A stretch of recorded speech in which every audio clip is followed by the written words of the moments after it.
D'abord, je vous remercie d'être présent parmi nous pour cette conférence de presse. Durant laquelle nous allons présenter le programme d'action, le plan d'action de la Fondation pour la décennie à venir, c'est-à-dire 2018-2028, tel qu'elle a été présentée à Sa Majesté.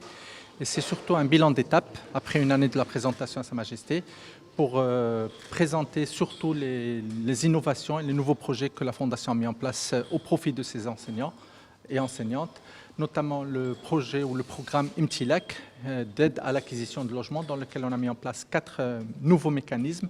On répond à tous les besoins et toutes les attentes de nos adhérents en termes de logement. Ensuite, nous allons présenter également le programme d'aide à la préscolarisation de tous les enfants de nos adhérents en âge de préscolarisation, c'est-à-dire de 4 ans à 6 ans. Et ça concerne à peu près 28 000 enfants, donc à travers le Maroc, et qui pourront suivre leur préscolaire, que ce soit dans le système éducatif public ou privé reconnu par l'État. Nous allons également parler un petit peu sur tout le plan d'action sur la santé, sur le transport ferroviaire, mais également les centres de vacances, c'est-à-dire toutes les prestations que nous avons mis en place. Les grandes nouveautés, c'est IMTILAC, préscolaire, puis il y a les bourses, et puis vous aurez plus d'informations à travers la conférence de presse. Qui couvre toutes les maladies graves et les maladies chroniques, qui couvre quelques cas spéciaux, notamment les lunettes, l'orthodontie, le scanner, on donne des forfaits supplémentaires, l'auditif, on donne des forfaits supplémentaires. Et puis, à partir depuis 2016, on couvre également tout ce qui est opération chirurgicale, sur un taux, un TNR de 150%. C'est-à-dire, il y a la maladie, il y a l'assurance de base qui couvre. Ce qui reste, on paie 150% du tarif national recommandé. Et donc, ce qui fait que pratiquement le reste à charge de l'adhérent est pratiquement nul, pour ne pas dire faible, pour ne pas dire nul. Donc voilà.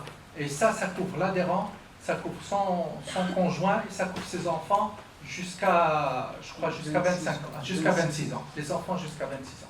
Et c'est la Fondation qui prend en charge la totalité de ce contrat. C'est elle qui paye pour tous ses adhérents. Alors on a fait ça pour l'assurance maladie complémentaire. On a fait ça également pour l'assurance transport sanitaire au Maroc et en Europe, donc avec Saham Assistance. Et nous avons introduit, c'est une nouveauté de ce comité directeur, en juin de 2018, nous avons introduit ce qu'on appelle une assurance vie, c'est-à-dire quand il y a un adhérent qui décède, on donne une aide à la famille.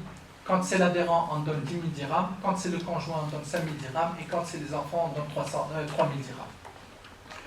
Et en plus de tout cela, pour les maladies exceptionnelles, nous avons créé ce qu'on appelle le fonds de secours. Et ça, ce fonds de secours qui se réunit entre 1 et 2 fois par mois, elle traite les dossiers qui, eux, n'ont ni couverture médicale principale, ni complémentaire. Et là, je parle des maladies de cancer, pour lesquels les médicaments n'ont pas encore reçu l'AMM. L'AMM, c'est l'accord de l'agence de la maladie, bien que l'agence de maladie. Et donc, c'est des médicaments qu'on importe et qui coûtent très cher, des traitements de 50 000 dirhams la boîte, 100 000 dirhams la boîte. Et donc, à travers ce fonds de secours, on vient également en aide aux adhérents.